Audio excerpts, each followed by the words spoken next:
Welcome, everybody. I'm Maurice Samuels, the director of the Yale Program for the Study of Antisemitism, and it's my great pleasure to welcome you here today to our Benjamin and Barbara Zucker lecture series. Today's speaker, Pierre Birnbaum, is known to many of you from his various visits to Yale over the years. The leading modern Jewish historian in France, Pierre Birnbaum is an emeritus professor from the University of Paris I, where he taught political sociology. While his early work focused mainly on questions of democracy and political elites, his later work has studied modern and especially modern French Jewish history in a comparative perspective, focusing especially on the way that different paths of emancipation involve different relationships between Jews and the state. An incredibly prolific scholar, he's written over 20 books, many of which have been translated into English, and some of them published by Stanford University Press. I obviously can't list them all here, but I'll cite just a few of his titles to give you an idea of the range of subjects he's worked on. The Jews of the Republic, a political history of state Jews in France from Gambetta to Vichy from 1996. Geography of Hope, Exile, the Enlightenment, Disassimilation from 2008. The Anti-Semitic Moment, a tour of France in 1898, which was published in 2011. A Tale of Ritual Murder in the Age of Louis XIV, the Trial of Raphael Levy, 1669, published in 2012. And his Léon Blum, Prime Minister, Socialist, Zionist, was published in the Jewish Lives series at Yale University Press in 2015.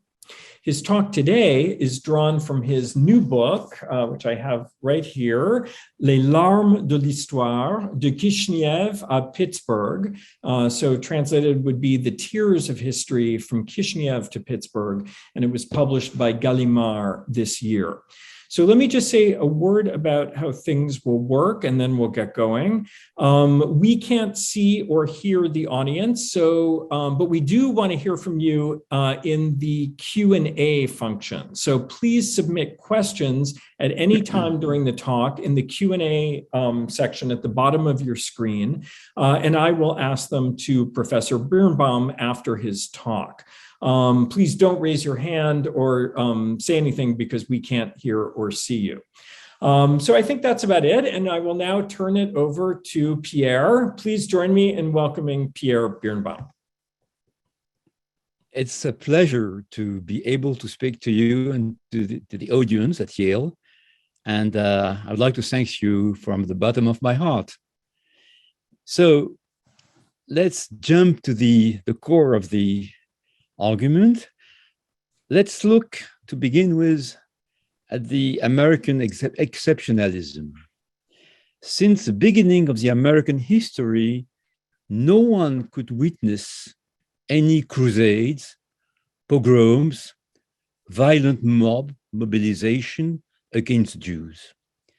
Since the foundation of the United States, no Jews were ever killed for being a Jew as the result of an anti-Semitic violence until 1915, during the famous Leo Frank case.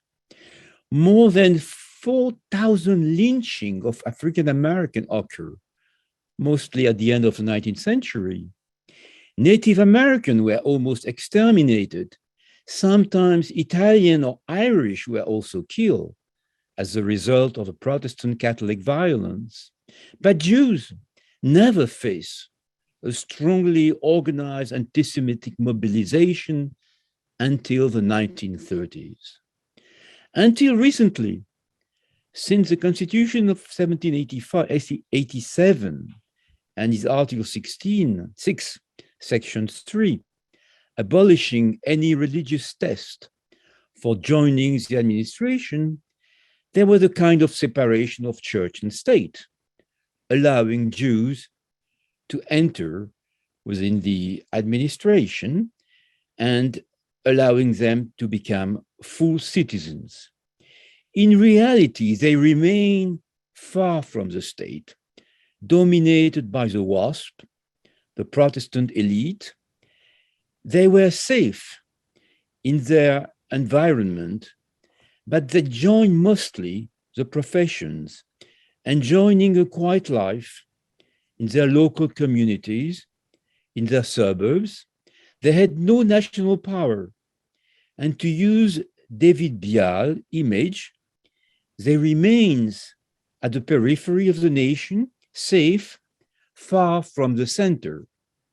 From John Higham to Isaiah Diner, most American historians outline the marginal dimension of anti-Semitism in the US.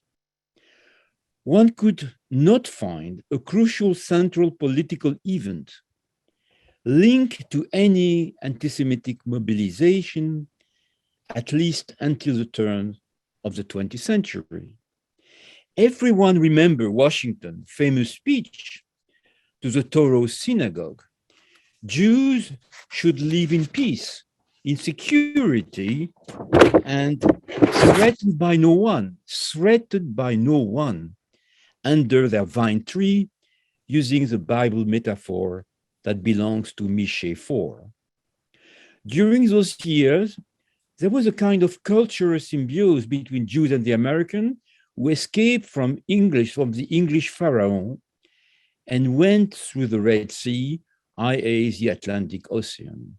We know that this vision could be seen as naive. In some states, Jews could not join the administration until almost the end of the 19th century, those states remaining Christian. We know that until the 20th century, they were sometimes excluded from some hotels, clubs, and seashore, that the General Grant took a decision excluding the Jews, that there were unofficial quota in the Ivy League, exogamic weddings were often condemned.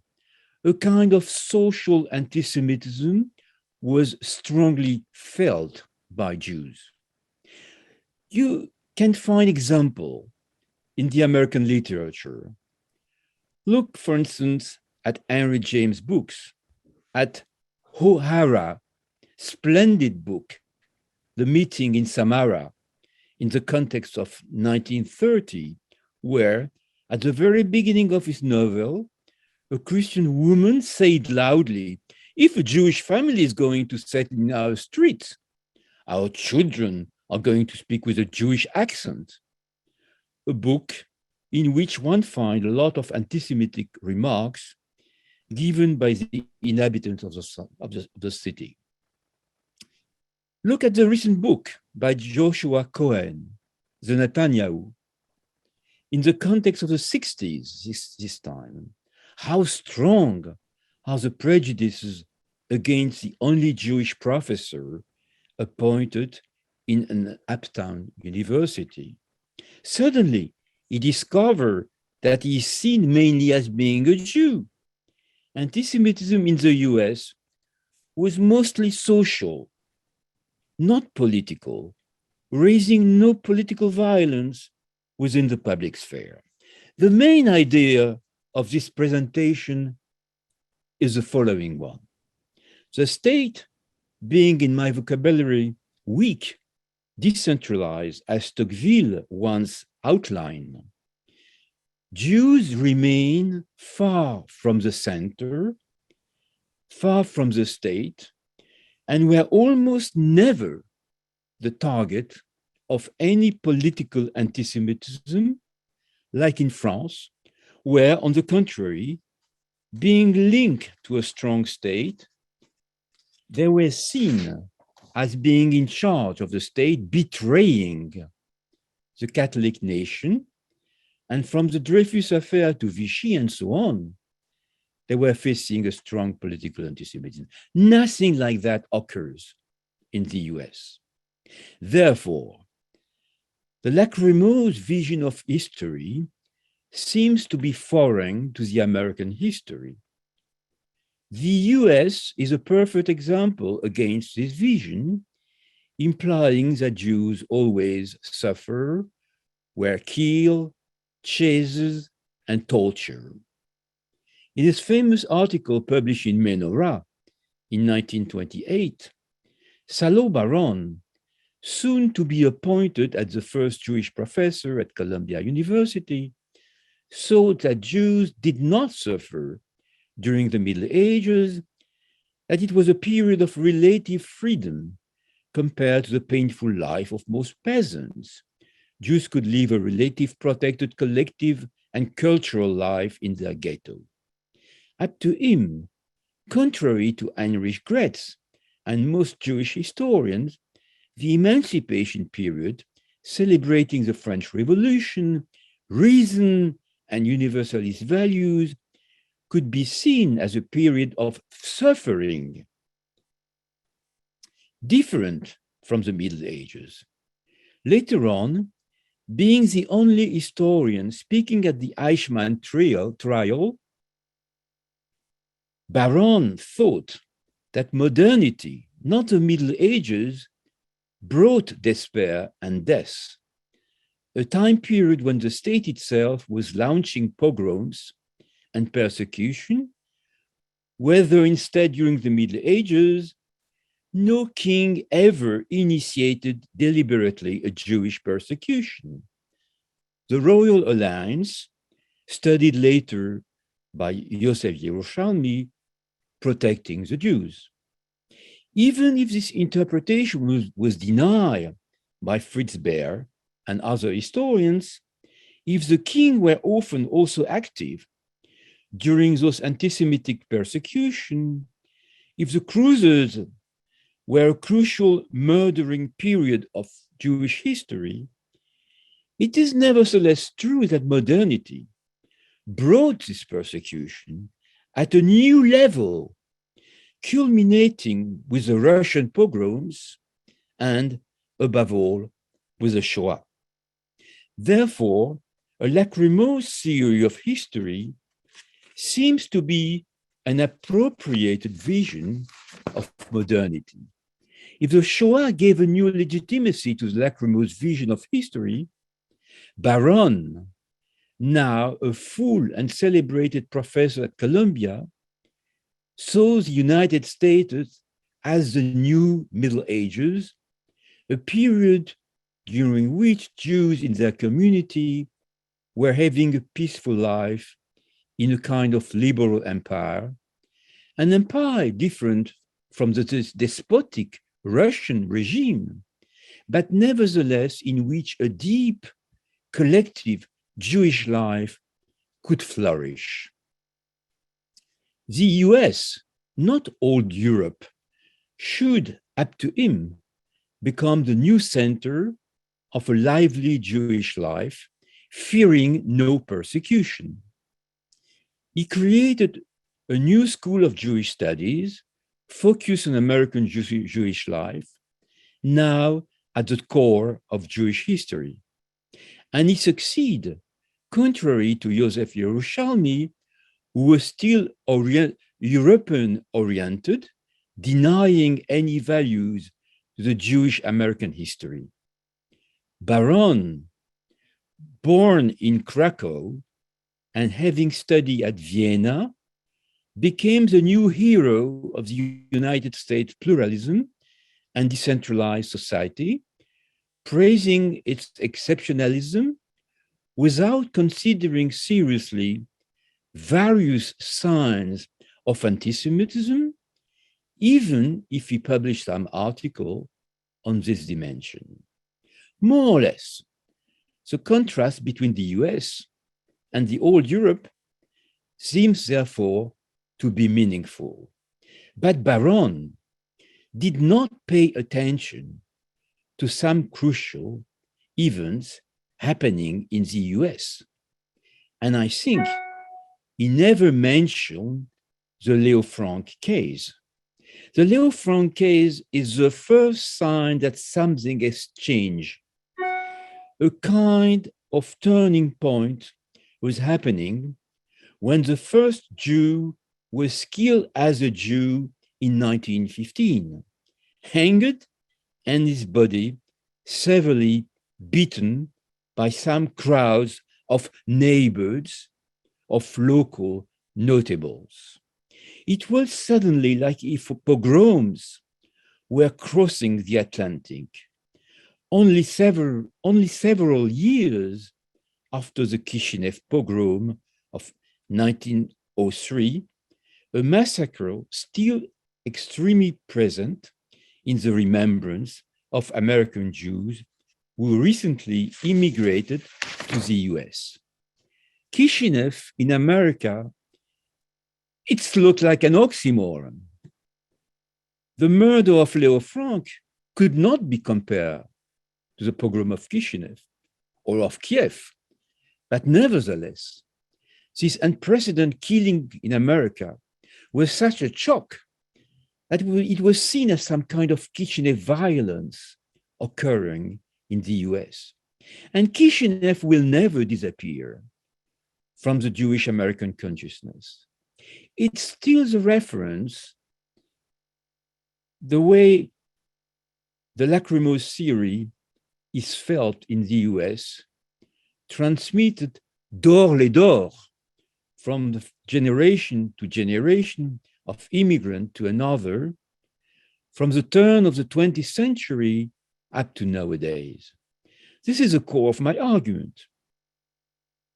When Leo Frank, a Jew belonging to the upper strata of Atlanta society, was accused of abusing and killing a young Christian girl, Mary Fagan, working in his factory, the myth of ritual murder had crossed the Atlantic.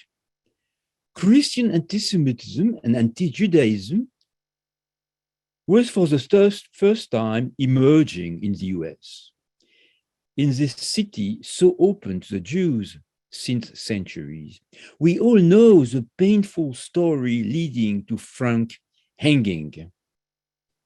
Condemned to death by local jury surrounded by shouting anti-Semitic crowds, this decision being confirmed by the Supreme Court of Georgia and then by the Supreme Court of the United States, without, in fact, any serious evidence against him, he was nevertheless pardoned by Governor Slayton, who was seen immediately as, quotation, the kings of the Jews betraying Georgia.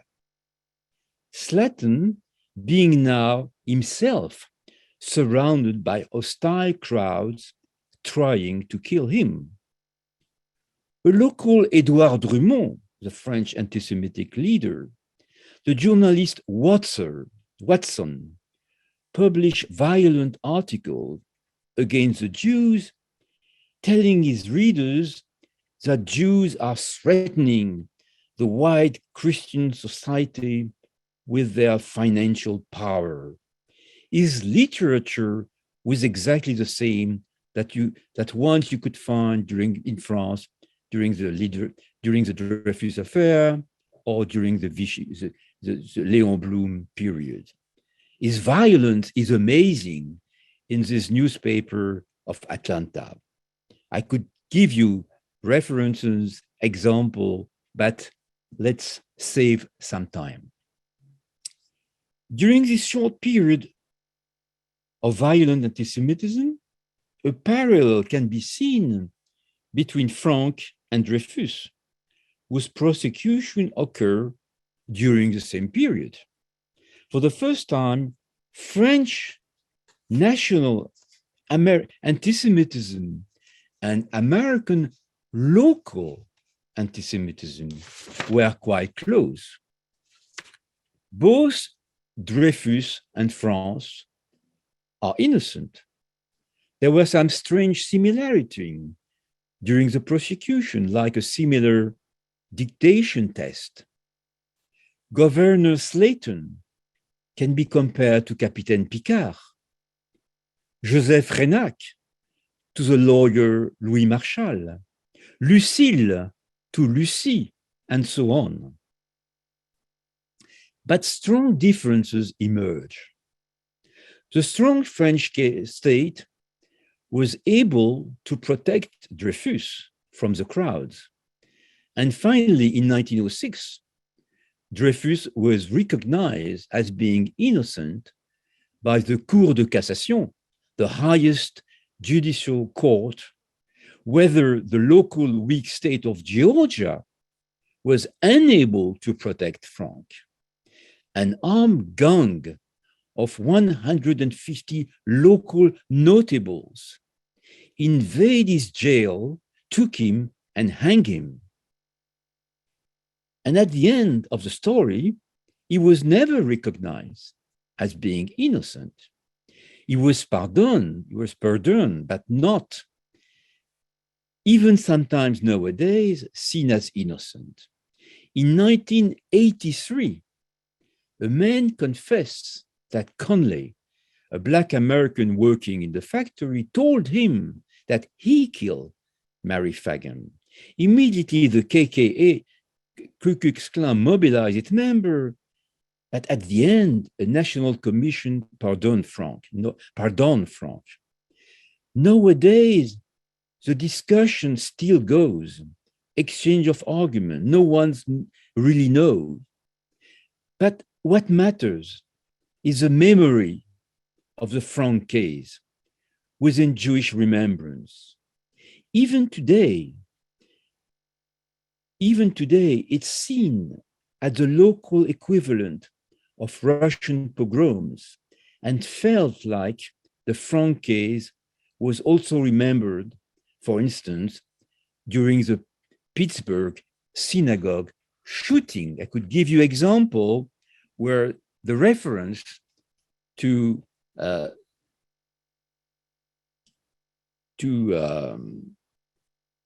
Kishinev and to Leo Frank case are immediately brought during the Pittsburgh shooting. The next step, bringing the Lacrimose theory to the United States, is the 1930s, when Roosevelt, helped by some Jews, from Louis Brandeis to Felix Frankfurter, from Henry Morgenthau to David Lilienthal, helped Roosevelt to build a partial strong state able to face the deep economic crisis. Frankfurter was seen as a Jew controlling Washington, and the New Deal became the Jew Deal. A wave of political anti-Semitism spread in the US that can be compared to the Dreyfus or the contemporary Léon Blum periods in France, during which thousands of anti-Semitic militants shout death to the Jews all over France. Like in France, for the first time in the US, a new political anti-Semitism raised as an answer to the close relation between some Jews and the administration. The white shirts, the khaki shirt, the gray shirts recruited thousands of anti-Semitic militants, galvanized by Father Coughling's speeches or by William Pelley or Franklin Thompson's declaration against the Jews in Washington, and Roosevelt seen as a kosher president. The direct influence of Nazism and Hitler Mein Kampf was amazing in the US, and it will not disappear in the further period. Some years later on, Jews were frightened by the Lindbergh presidential anti-Semitic campaign on which Philip wrote his marvelous novel. If anti-Semitism did not disappear during the Second World War, seen by someone as a Jewish war, one must remember that as soon as 1958, bombs were sent to the Atlanta synagogue, the Hebrew Benevolent Congregation, from Atlanta to Atlanta. But everything was different. This time, social anti-Semitism, anti-Judaism was now replaced by political anti-Semitism, spreading to the center of the United States in the main city of this nation. It will never be stopped. From Atlanta to Pittsburgh, through many important cities, from the East Coast to the West Coast. The alt-right, still sharing Mein Kampf logic, launched bombs against many Jewish institutions and killed some Jews. In 1977, Paul Franklin, influenced by Hitler, launched some bombs on the St. Louis synagogue, and he said the following sentences.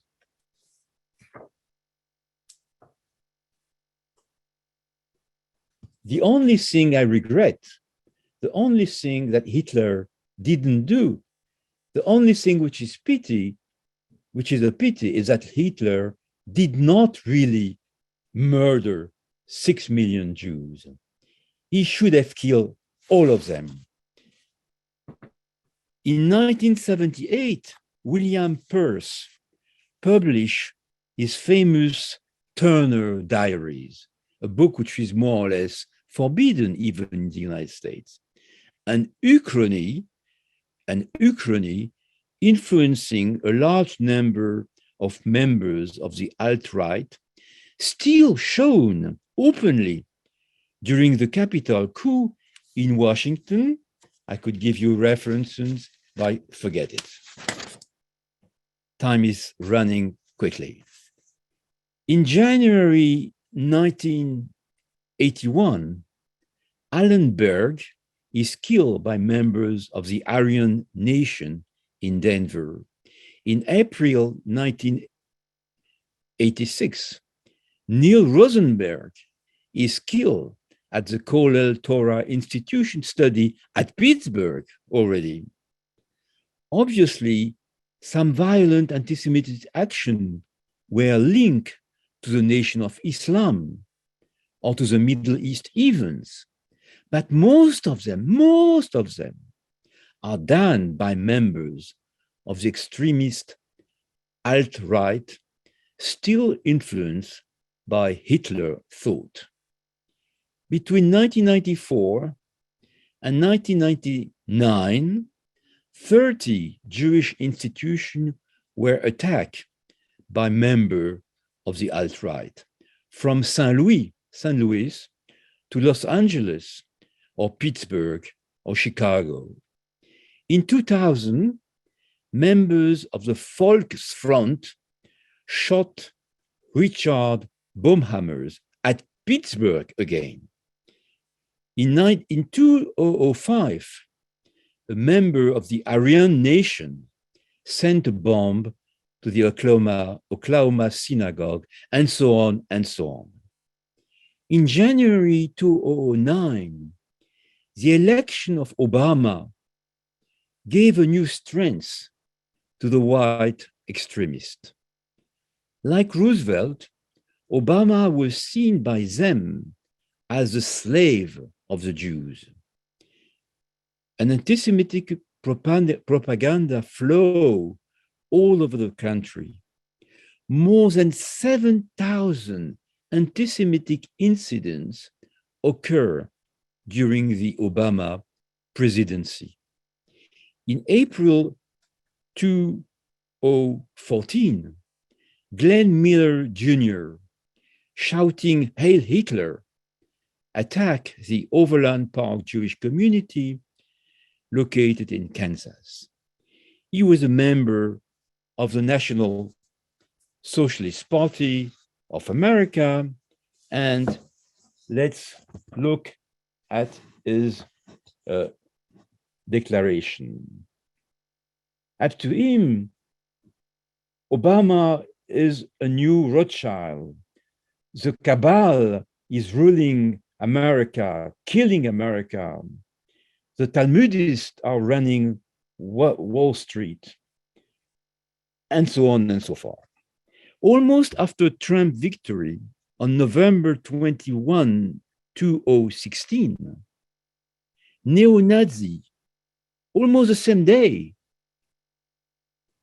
November 21, 2016, neo-Nazi gathered at Washington and shout, Heil Hitler, Heil Hitler, Heil Hitler, gave the kicks.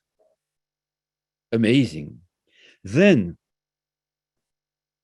August 2017, Charlottesville, the Ku Klux Klan, the Christian Identity, the Proud Boys, the Vanguard America, the Confederate White Knights, the White Lives Matters partisans shouting, "You will never replace us." A slogan imaginated by the French Renaud Camus, or shouting blood and soil, raising flags on which figure the swastika. A turning point in American history. A moment of extremist fury leading directly to Pittsburgh killing in October 2018 at the Tree of Life Synagogue. Robert Bowers, the killer, is a member of the white supremacists. 11 members of the synagogue were killed, much more than in France during the same period. Several others were severely hurted. Something unpredicted had occurred in the United States. Thus, are we watching the end of American exceptionalism? The end of Salo Baron dream? Immediately, Kishinev memory resurfaced. The Kishinev pogrom sung by Bialik in his famous poetry has been transmitted from one generation of Russian immigrants to another generation until nowadays. Most American Jewish writers dealt with Kishinev in their novels. From Abraham Cahen to Philip Roth, from Henry Roth to Saul Bellow, from Malamud to Lamed Shapiro, Kishinev is mentioned and described by some crucial characters of their novels. After the Pittsburgh massacre, let's quote what Matthew Friedman, an American historian, said.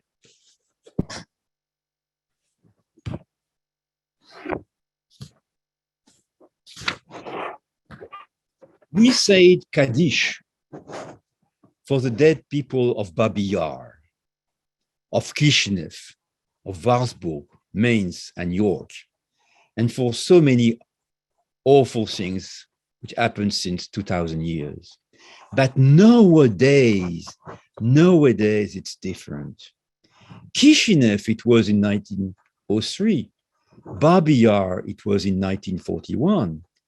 This time, it's Pittsburgh in the United States of America in the 21st century. We thought it will never be back. It will never come back. It will never be like that again. It was a liar. We didn't know it. And so on and so forth. So you do see how strong the remembrance of Kishinev is still during those very recent years. In the Pittsburgh massacre context, Kishinev is mentioned by many commentators, by many journalists. It was like if the pogromist had reached America. And then it never stops. In April 2019, Timothy Ernest, influenced again, still by the Turner Diaries, attacked the Poway Synagogue near San Diego, killing a woman and hurting the rabbi and other members. In November 2019, Richard also carrying Mein Kampf again, always Mein Kampf, at Mein Kampf in the United States, amazing. attacked the Pueblo synagogue, telling the police, quotation, "I would have been happy if the Holocaust would have been an entire reality. They must all die." Then the story is known, and we are very close to the conclusion of this talk.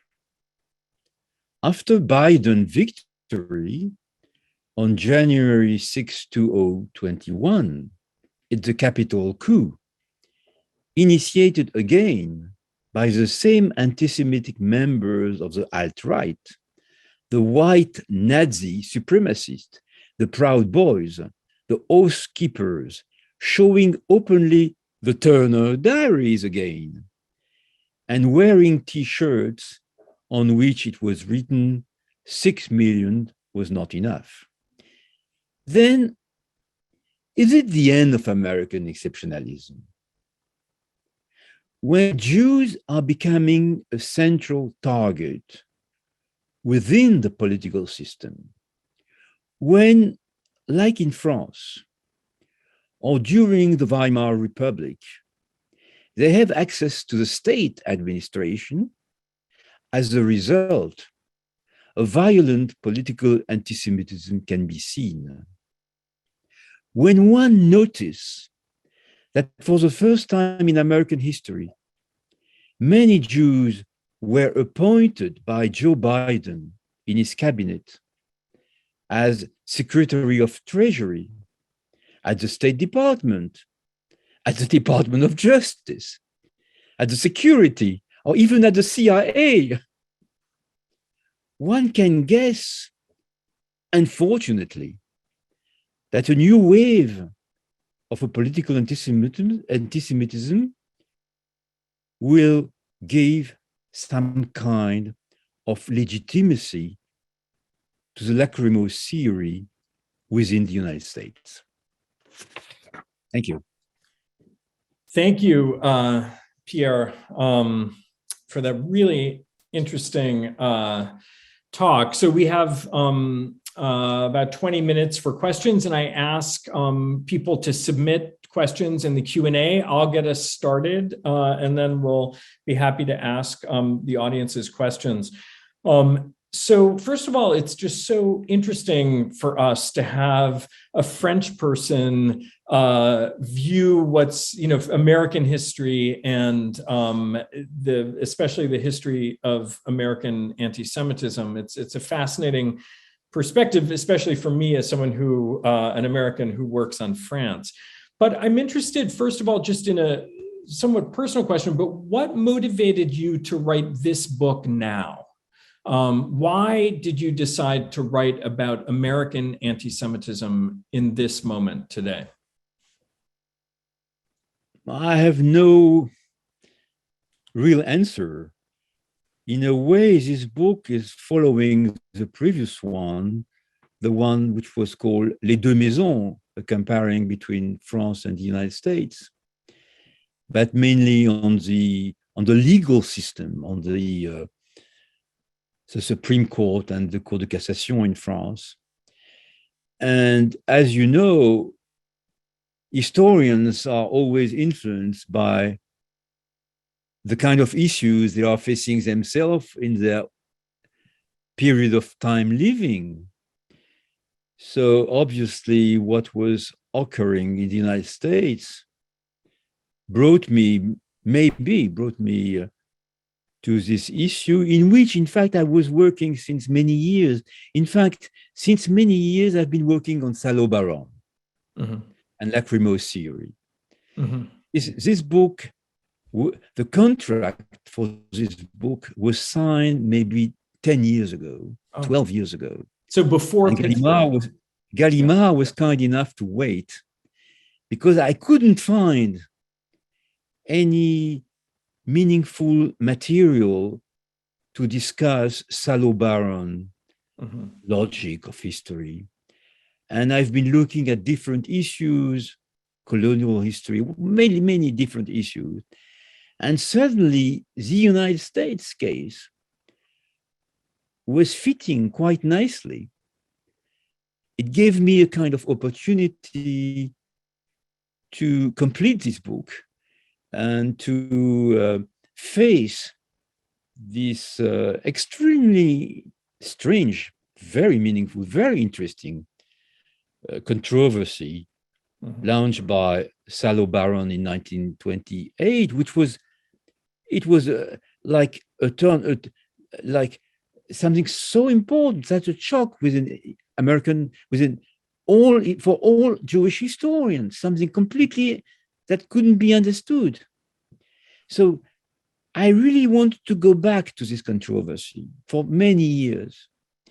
And suddenly, let's say, during the 2000 and, I don't know, 15, 16, I found the American case something which could be an interesting way to deal with this Salo Baron interrogation. Yeah. And, I would just point out that Salo Baron's family has endowed our research grants. I didn't know. Yeah, very nice. So you lay out in your book and in your talk a kind of implicit comparison, I would say, between France and the United States. So you have the French model, which is a strong state, but a relatively weak communal form of Jewish life. But Jews are kind of at the center of state power, at least after a certain point in the 19th century, contrasted with the United States, with a weak state, robust communal Jewish life, but Jews are, for the most part, removed from political power until relatively recently. So my question is, which model do you think is better for the Jews in that sense? In my book, I quote a very interesting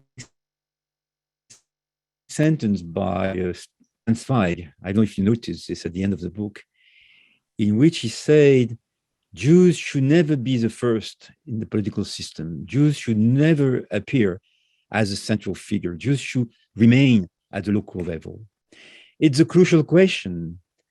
And as a lover of the state, it's difficult for me to say that this is a worse solution, because it is true that the closer they are to the state, the stronger they are becoming a target, the stronger anti-Semitism. Let's look at Hitler himself.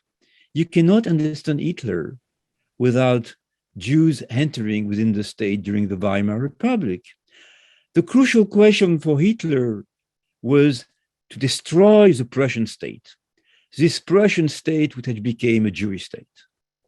So you see the relation, it's awful, this kind of relation between the state which liberates the Jews, emancipates them, and the negative consequence against them.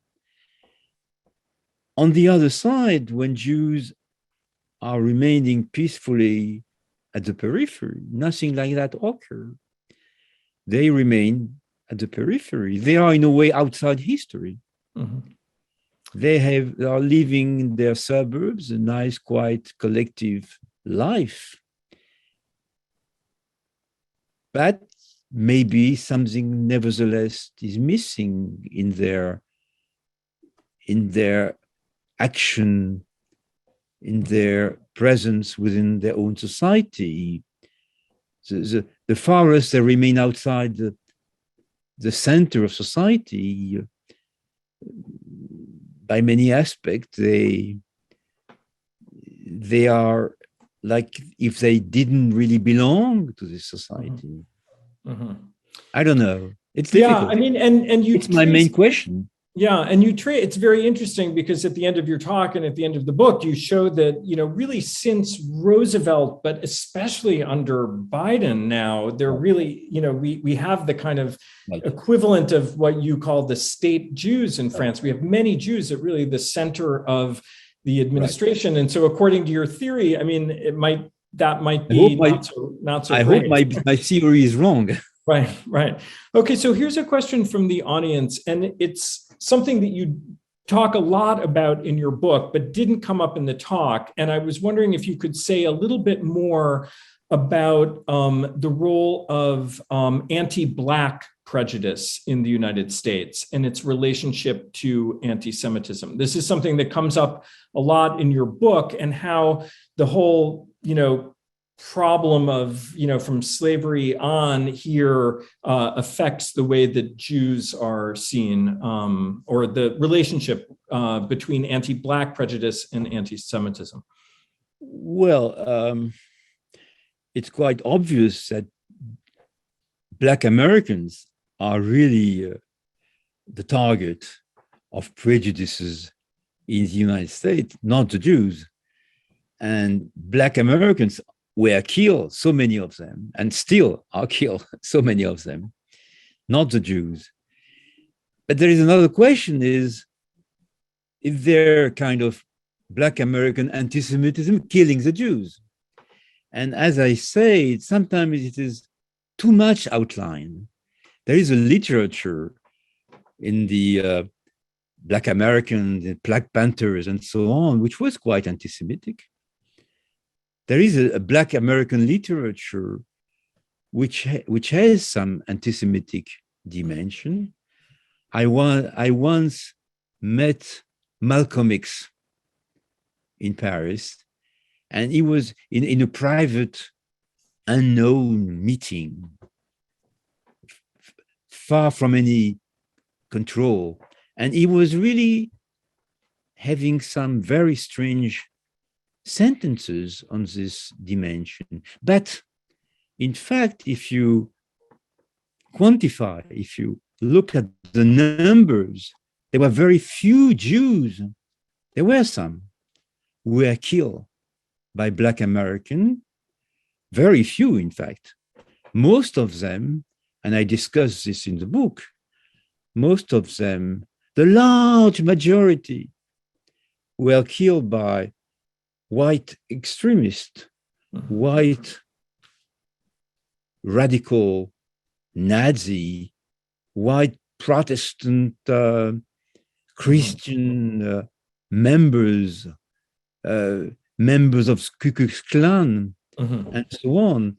So I don't know if I really answer. Yeah, I mean, I thought you would maybe say something, as you do in your book, about how, in a sense, especially in the South, in the American South, but in the North too, the kind of greater prejudice against Black people, in a sense, lessened maybe the prejudice against Jews. I mean, it's sort of an obvious point. It's quite obvious. Yeah, but another question that's Let me add some short remark.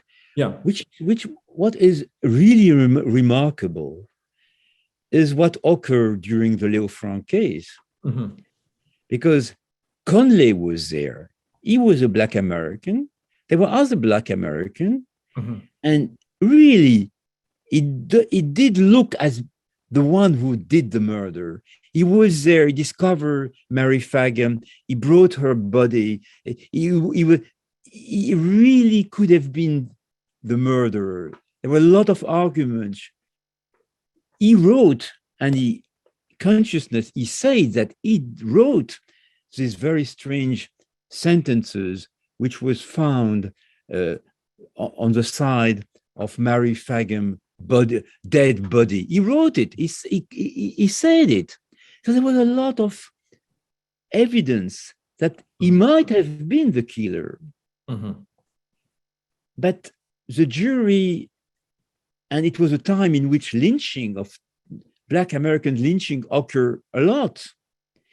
So why is it that the jury and the people, the notables, wanted Leo Frank, the Jew, to be the killer? This is a very intriguing case. I cannot really answer, but this is a quite interesting case, which is going against the main logic. So Jews are nice men and Black Americans are the bad one. Yeah, it's very, very interesting. So here's a question that several people have asked, and it was a question I had too. It seems from your talk, but also I would say in the book, that you mainly identify the threat, the anti-Semitic threat facing Jews to be coming from the right or from the alt-right. But what about, what they call the new anti-Semitism or anti-Zionism? Where does that fit into your picture? Do you not see that as great a threat as the anti-Semitism from the right? I'm really sorry, but it doesn't fit my my study. It doesn't fit at all. Anti-Zionists never kill any Jew. I'm really sorry. The members of the extreme left, and they're not really extreme in the United States, never kill a Jew in the United States. They may write arguments against Israel. They may be critical of Jewish ritual. They may be hurting Jewish feelings of Jewish students at the university. They may be acting wrongly against them, but they never kill anyone. Right. Although the recent attack on the synagogue in Texas, I think, was by someone who came from the UK, but I think that was an anti-Zionist. He didn't kill anyone, thank God. But I take your point. I don't know.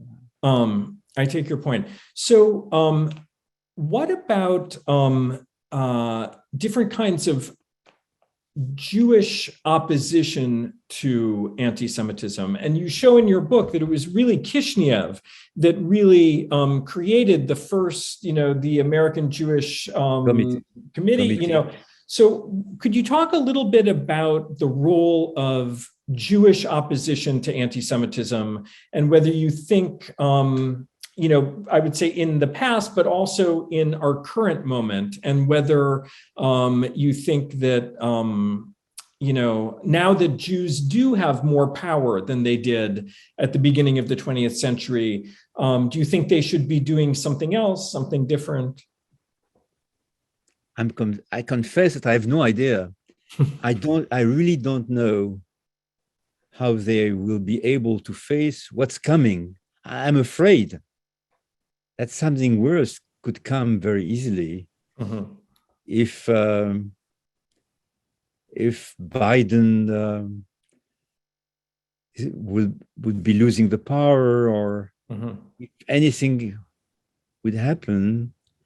I'm really scared about what could happen, and it's quite painful when you see that nowadays so many Jewish institutions in America are going to protect themselves, like in France, building walls, big walls. Big walls are not only built in Israel, but they are being built protecting Jewish institutions all over the French territory. And they are nowadays being built in many Jewish institutions in the United States. It gave Jews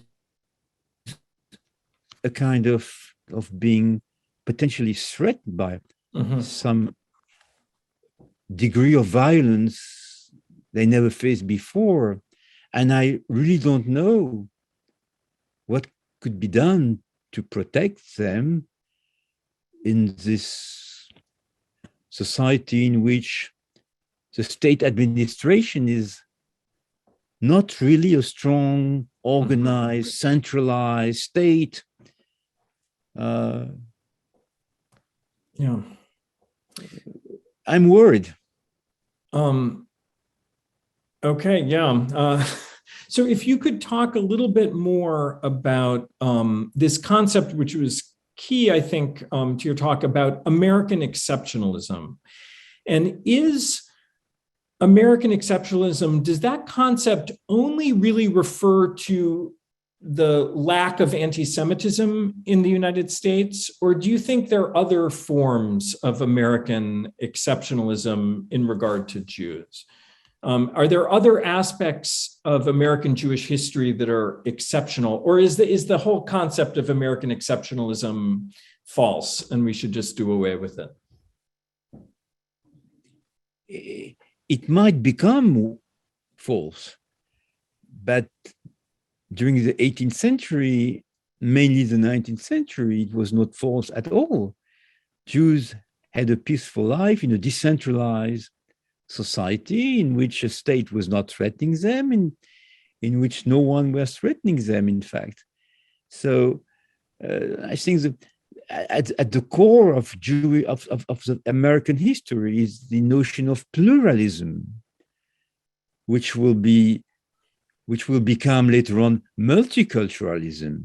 Mm-hmm. From pluralism to multiculturalism nowadays, hyphenated society, the famous hyphenated society from Horace Kallen to Michael Walzer, give to the Jews, like to other minorities, a strong legitimacy to live peacefully, having many dimensions of within their identities. Mm-hmm. It is at the core of American exceptionalism, the idea of hyphenated society, pluralism, mm-hmm. sharing many identities, being both Irish and American, Chinese and American, and fortunately maybe not Japanese and American. But mm-hmm. it is really at the core of American exceptionalism, both the notion of pluralism, the notion of decentralization, and of hyphenated identity, which allow Jews to be in favor of Israel also openly, without hiding themselves. In France, it's becoming something which can be said openly, but will it be some strong consequences? In fact, as you know, as much as I do, in the 19th century, the French Israelites were never Zionist, whether in the United States. Look at Louis Brandeis. Louis Brandeis was at the top of the Supreme Court, and he was leading at the same time the Zionist Organization of America. Unbelievable in France. Unbelievable in France. You couldn't be openly having such an important function in a Zionist institution and being at the same time at the highest level of the judicial system. So there is a specificity. Okay, so maybe last question here, if you could just say a few remarks about, to compare the situation facing Jews in France and America today. So the anti-Semitism in France versus the anti-Semitism in America. If you had any thoughts about the threats that Jews face in the two countries, are they similar or different threats? Well, as you know, in France,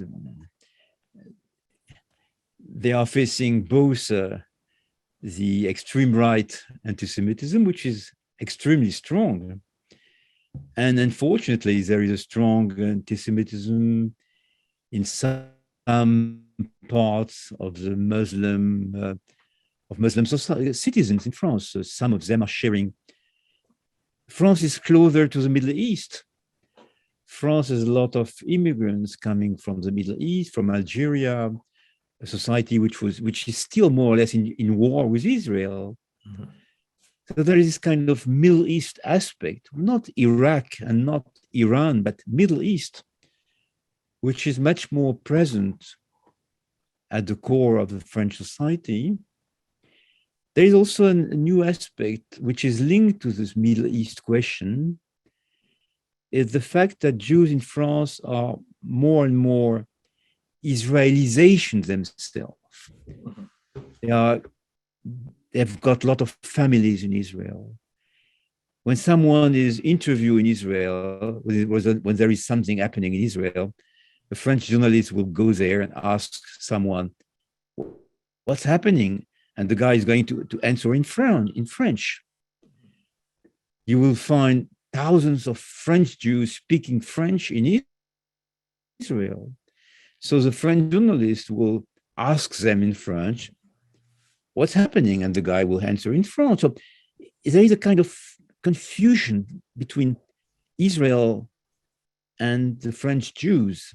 They are more and more involved within the Israeli history. They eat Israeli food, they sing Israeli songs, they read French Israeli newspaper or English Israeli newspaper.